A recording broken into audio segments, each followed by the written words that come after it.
yan, ha? Ano yan? Ano ba yan? Yak! Kadiri mo! Paano ka ba nakapasok dito, ha? Pinayagan ka ba ng security guard na pumasok dito sa subdivision na to? Ma'am, wala naman akong intensyon na masama. Namumulot lang po ako ng mga basyo ng soft drink sa pandagdag lang po sa kabuhayan namin. Ayan kayo mga mahihirap eh. Kung saan kayo pumupunta, na-timing pa na dito sa subdivision, hindi mo ako kilala? Ako yung manager ng subdivision na to. So, ano mangyayari sa akin? Pag ako nasita ng pinakamataas na may-ari ng subdivision na to, matatanggalan akong trabaho, nagpapapasok ako ng mga katulad mong basura? Nguha nga lang po kami ng basura, ma'am. Wala naman po akong problema. Ano tingin mo dito sa subdivision namin? Payatas? Hoy, baka nananaginip ka. Para sabihin ko sa'yo, yung mga katulad mong na basurera, ang baho mo. Hindi ka dapat nagbabagay sa mga ganitong lugar. Nakakadiri ka, ang kapal na mukha mo, pupunta ka dito, papasok ka. Siguro alibay mo to, no? Para makapagnakaw ka. Hindi po. Wala po akong intensyon magnakaw. Wala nga lang po akong gustong gawin kundi kumuha lang ng mga basyo ng soft drinks. Yan mahirap sa inyo eh. Mga oportunista kayo. Kaya pwede ba, ha? Huwag ka nang babalik dito. Kung hindi, ha? Ikaw ilalagay ko dito sa plastic! Nay, ano na nangyayari dito? Oh, ikaw, isa ka pa? Paano ka nakapasok sa subdivision na to, ha? Isa ka pa pulubi ka eh. Eh, ma'am, nangungulagta lang naman kami ng mga basyo ng bote eh. Ah, ganun. Sa tingin mo, magiging masaya ako? Lilinis yung subdivision namin? Hoy, lalong nagkaroon ng kalat, ng basura kasi yung mga katulad, yung mababaho, hindi nababagay dito. Ma'am, pandagdag lang naman to sa kabuhayan namin, ma'am. Oo nga. Matapon nyo din naman to, ma'am. Kolektahin lang ng truck ng basura, kaya kinukuha na namin. O nga po, ma'am, at least habang kami po nangungulekta nito, at least kumikita po kami pag naibenta to. Pangkain din po namin araw-araw. Alam niyo kung sino yung bagay itapon? Kayo. Ano? Kayo mangongolekta dito? Hoy, doon kayo sa payatas. Mag-effort naman kayo. Tsaka dito sa subdivision na to, mayayaman. So, ibig sabihin may pambayad para may kumolekta ng basura. Yun yung mga garbage truck. Hindi katulad nyo. Gusto nyo bang tumawag ako ng pulis para makulong kayo? Grabe naman. At pakain ko sa inyo yung lahat ng mga bote na yan? Grabe naman kayo, ma'am. Wala man lang kayong simpatya sa mga taong kagaya namin na wala. Naturing ang swerte kayo sa buhay. Natural! May pinag-aaralan ako at mayaman ako. Kaya wala akong pakialam sa mga simpatiyang sinasabi mo. Kaya kayo, umalis na kayo. Kung hindi, tatawag talaga ako ng pulis. Tara na. Alis! Tara na nga, Nay. Alis na tayo. Sa maugali nito eh. Baho nyo. Eh, nanay, bakit po kayo nagmumulot ng mga basyo ng bote? Eh, katanghali ang tapat. Mamaya, may mangyari sa inyo. Wala ba kayong kasama? Wala. Wala naman akong kasama sa buhay.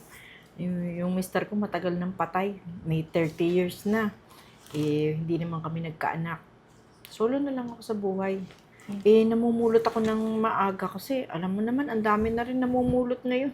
Wala ka nang aabutin kung aabutan pa ako ng hapon. Eh, kasi ang akin lang po, eh, baka mamaya may mangyari sa inyo. Senior citizen naman, pa naman po kayo. Takihin kayo dyan bigla, walang tutulong sa inyo. Pag ganong klaseng tao yung makikita mo yon, yung masama ugali ng babaeng yon. Wala. Marami talaga ngayon na ganun ang pag-uugali. Tsaka parehas pala tayo, nanay. Ako po kasi mag-isa na lang din ako eh. Talaga? Namatay po yung pamilya ko sa sunog. Mayroon pong nagsunog ng kabahayan namin kasi pinapaalis kami. Alam mo yung mga squatters area, pinapaalis. O yung sinunog nila, ako lang nakaligtas. Ang lungkot mag-isa, no? Opo. Gusto niyo po, tayo na lang magsama? Para po may kasama din po kayo. Mahirap po kasi pag matanda, tas mag-isa lang. Eh, wala naman po akong kasama. Talaga? O sige, okay lang. Opo, para lagi ko kayong kasama. Matingnan-tingnan ko pag may nadadarag sa inyong kagaya nun. Oo nga eh. Eh nga pala, gutom na po ba kayo? Eh, meron ako dito. Napulot ko pagkain. Gusto niyo po ati tayo? Biscuit. At sa inyo na lang po to. Malakas-lakas pa naman po ako eh. Kain tayo. Thank you. Pop. Engineer, katapusan na. Parang may good news na ako sa'yo ah. Siyempre naman, Miss Eden, ito, dala ko na ang 30,000 pesos na porsyento mo dun sa projects natin dito sa subdivision. Bakit 30,000 lang? Di ba dapat 50-50 tayo sa lahat ng mga nakukurakot natin dito? Ito naman si Miss Eden, mukhang pera. Antayin mo naman kasi, isesend ko na lang sa bangko mo yung iba kasi nagastos ko. Kailangan kong kumuha ng mga materyales, 'di ba? At saka, yung mga projects na sinasabi mo sa akin dito, tinatagalan ko talaga para yung mga expenses ng mga materyales, nilalagay ko doble ng presyo para mas mahal. Oh, ang galing mo talaga. Yung mga materials na nadidekwat natin dito, ayun na, nandun na sa, dun, tinago ko. Kasi yung bibili, mamaya, kukunin na hating gabi. Eh, di malaking porsyento rin ako dyan, ha? Ano naman? Ito, ako. Hawakan mo yung pera mo. Ako nang bahala sa iba dyan. Isisend ko sa'yo. Uy, Grabe ah. masama yung ginagawa nyo. Bakit ganyan? Teka, sino to? Ikaw, nung isang araw pa yung basurerang yan eh. Tapos ito din pulubin yan eh. Ewan ko kung bakit yan nakapasok dito. Alam mo, ma'am, sir, dapat lumalabang kayo ng patas. Ba't ganyan ang mga ginagawa nyo? Bawal yan, masama yan. Tanga pala talaga to mag-isip eh. Lalabang ka ng patas sa mundo natin ngayon. Kung lumalabang kami ng patas, di ano magiging future namin? Katulad nyo, nangangalakal ng basura. Kaya kailangan namin ng pera kasi kaya namin mang-apak ng mga taong katulad nyong mga pipitsugin lang. Hindi po ba kayo natatakot sa karma? May karma po yan. Pag nalaman niya, nahuli kayo. Hoy, Ay, manahimik ka. Sampal ko tong mga pera eh. Alam nyo, kayong dalawa, wala naman kayong alam sa mga ganitong bagay. Kaya pwede ba, manahimik kayo? Magkakapal ang mukha nyo? Kami? Tatalunin nyo? Hoy, manager to ng subdivision. Engineer ng subdivision na tinatayo dito. Oh, Tumpak! Kaya kung ako sa inyo, papakaladkad ko na lang kayo sa guard para umalis na kayo dito sa loob ng subdivision, ha? Kasi sinisira nyo yung araw namin. pero teka lang ha. Kayo, pag lumapit pa talaga kayo dito, pumasok kayo sa subdivision na to, tingnan yung kahihinatnan nyo, dun kayo sa kulungan. Kaya, ilang beses ko nang sinabi din sa'yo, ha? Itong mga palaka nyo, ha? Yan. Kainin nyo yan! Yan yung bagay sa inyo. Huwag kayo ditong maghanap ng mga basura kasi basura na kayo. Tama. Kaya kung ako sa inyo, bago ka pa atakihin sa puso, tanda, umalis ka na. Sama mo tong mukhang aso na basurera na yan. Alis! Alis na! Alam nyo, masarap pa rin kumain ng galing sa tama yung tara nga natin. perang gagastusin nyo. Makakarma din yun. Blah, dami yung sinasabi. Ako nang bala sa kulang. Sasend ko mamaya. Basta, ha? Miss Eden, Sir Ernst, kumusta na kayo dito?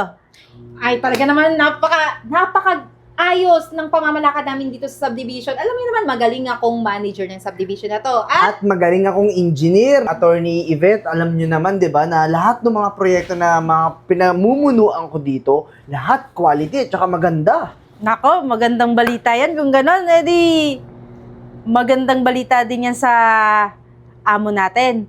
teka lang po, ibig sabihin kaya nyo kami pinapunta dito for urgent meeting? Mamimint na namin yung may-ari? Totoo ba? For the first time, ha? Mamimit nyo na ngayong araw na to. Excited na kami. Pasensya nga lang kung ako yung laging humaharap sa inyo kasi alam niyo, sobrang busy talaga ng amo natin eh. Masyado kasi siyang maraming negosyong pinagkakabalan. Pero ngayon, makikita nyo na siya. Naku po, huwag kayong humingi ng pasensya. Basta excited na kami. Maghihintay kami ng engineer. Asan na mo ba? Hoy! Teka lang, ito yung basura. Uy, tumabi ka nga dyan. Manganga mo yung attorney namin. At saka nagnakaw nung sinuot mong damit ngayon. Napakaganda naman. Paalisin mo nga to, attorney. Asan na po yung may-ari? Yung may-ari ba ka mo? Eto na, nasa harap nyo na. Bakit ayaw nyo ba? Teka lang, paano yan magiging may-ari? Basurera yan. Oo, naging basurera ako ng ilang linggo. Pagmamatsyag ko, para maintindihan ko kung bakit itong pinagagawa kong subdivision, 10 taon na ang inaabot, hindi pa natatapos. Ay, kasi ma'am, alam niyo na, madalas super init, so mahina yung kilos ng tao. Tapos maulan na naman, bumabagyo, di ba? Tigilan mo ako, ha? Kasi manager at engineer, harap-harapan, pinagnanakawan nyo ko. Di ba, pinayuhan ko pa kayo? Ma'am, hindi ko naman po alam na kayo po pala yung may-ari. Si Eden po kasi yung dahilan ng lahat. Tinuro niya sa akin lahat kung paano magnakaw dito. Kaya, labas ako dyan. Si Mami, Eden lang yan. Oh, hindi po, kinonsyaban niya lang ako kasi ako yung frontliner ng mga pumapasok ng mga supply dito ng mga materyales. Hindi ko ubusin ang oras ko sa inyong dalawa. Antayin nyo na lang yung darating na subpoena sa mga kasong pinaggagawa ninyo. Ma'am. Hindi ako kasali. Please, wag niyo ako idamay. Pareho kayo. At malinaw na din na wala na kayong trabaho dito. Pwede na kayong umalis ngayon, oro mismo. Di ba, attorney? Mhm. Nakaready na lahat? At inaasikaso ko na rin po, Ma'am Gina. Kaya kayo, lahat ng pinaggagawa nyo dito, pananagutan yun. Eh, pwede naman natin ito pag-isapan, di ba? Nakabili na ako ng sasakyan eh. Ihulugan po kasi yun ng 5 years. Eh, paano na? Wala akong ihuhulog pag wala akong trabaho. Di ba, napagsabihan ko na kayo na masarap kumain pag galing sa maayos na paraan. Pero hindi pa rin kayo nakinig sa akin. Yan ginagawa ninyo sa loob ng 10 taon, manloko kayo ng kapwa nyo. Ha? Yan ang pinakakain nyo sa mga pamilya nyo. Ayan ang karma sa inyo. Maghimas kayo ng rehas. Palagay ko, dapat itawag mo na kay Chip to eh. Sige, Ma'am Gina, akong bahala sa dalawang to. Oh, hintayin nyo na lang yung mga supina nyo, ha? Good luck! Ikaw kasi. Ikaw din eh. Asan na ba si nanay? Tanghali na, baka mamaya hindi pa yun kumakain, mahilo pa yun. Asan na kaya yun? Saan napadpad yun? Sabi ko, wag lalayo eh. Arian! Arian! Nanay? Oh, La! Ba't ang ganda naman ng pormahan mo? Parang ang bango-bango mo ngayon na ya. Teka, saan ka kumuha ang damit mo? damit ko to. Ha? Alam mo, Arian, oras na siguro para ipagtapat ko sa'yo yung lahat. Nag-disguise lang ako. Na ano? Napulubi! Akin tong subdivision na to. Ha? Sa'yo to? Oo! Eh di, nanay, mayaman ka? Mayaman ka? Oo naman. Kaya lang ako nag-disguise. Hinuhuli ko yung dalawang pipitsuging, alam mo yun? Yung hinuli natin nung minsan, tinitingnan ko kung bakit 10 taon na tong subdivision ko, hindi pa na develop ng maayos. Yung pala, di ba? Pinagnanakawan nila ako. Di ba? Naku ma'am, buti na lang talaga nahuli mo. Pero di pa rin ako makapaniwala mayaman ka. Nakakaya naman sa barong-barong kong bahay, doon ka tumira. Pero alam mo, Arian, hindi ko magagawa yung pagpapanggap na yun ng 3 linggo kung hindi mo ako nasamahan. Isa ka sa malaking ambag kung bakit nagawa ko yung mission na gusto ko mangyari. At dahil doon, bibigyan kita ng isang house and lot dito sa subdivision ko. Lilipat ka na, aalis ka na doon sa barong-barong. House and lot? House and lot? Oo, dito ka natitira sa loob ng subdivision. Ma'am, nakakaya pero di ko mo tatanggihan yun. Gustong-gusto ko pa yung mga bahay dito. Oo, ilalagay kita doon sa medyo kanto para gusto ko magtayo ka ng grocery or bahala ka na. Bibigyan kita ng puhunan para hindi ka na mamasura. Naku po, maraming salamat po ha. Ikaw talaga yung instrument ang binigay sa akin ni Lord. Napakabuti mo kasi, Arian. Kung hindi ka ganyan at masama ugali mo, edi hindi tayo nagkasundo. Napakabait ng kalooban mo. Tara na sa bahay. Pumunta ka muna sa mansyon habang pinaayos ko yung bahay mo. Ang dami ko dun damit nung ako payat pa. Bibigay ko sa'yo para iba naman yung aura mo. Talaga po? Eh, maraming salamat po ha. Oh, halika na. Tara na po. Pengi po kami ng mga bote nyo dyan. Bakal, mga dyaryo, para pangkain lang po namin. Opo, pangbenta lang, pangbenta. Tamo nga naman ang pagkakataon. Anong ginagawa niyo dito? Anong ginagawa din ng nangangalakal po? Tsaka, bakit nyo po kami papaalisin kung gusto nyo hindi naman to subdivision nyo? Hindi ito subdivision ko. Kasi doon kayo nangulimbat sa kabila, di ba dati? Hindi nyo ba alam na pag-aari ko din to? Sinabi ko sa inyo, di ba? Marami akong subdivision at isa ito.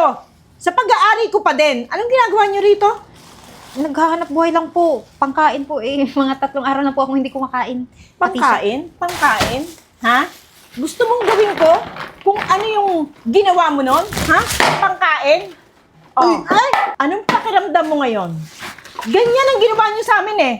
Anong pakiramdam? Ma'am, sorry na po. Pinagsisihan naman namin. Tsaka napagbayaran naman namin, di ba? Ilang taon kami nakulong. Ito nga, Nawala na ako ng lisensya sa pagiging engineer ko, tsaka wala na akong trabaho. Baka pwedeng tulungan nyo na lang kami. Sorry na, patawarin mo na lang. Wow! Talagang tigas pa rin talaga ng pagmumukha mo, no? Parang nagiging demanding ka pa sa part na yan na tulungan ka na lang, no? Excuse me, hindi kami tumutulong sa mga taong kagaya nyo. Sabi ko na nga ba, kasi di ba bilog ang mundo? Tignan mo ngayon.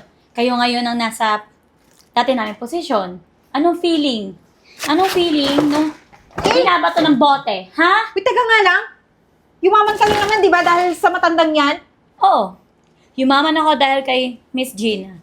Kasi may mabuti akong kalooban. Eh kayo, meron ba kayo nun? Wala.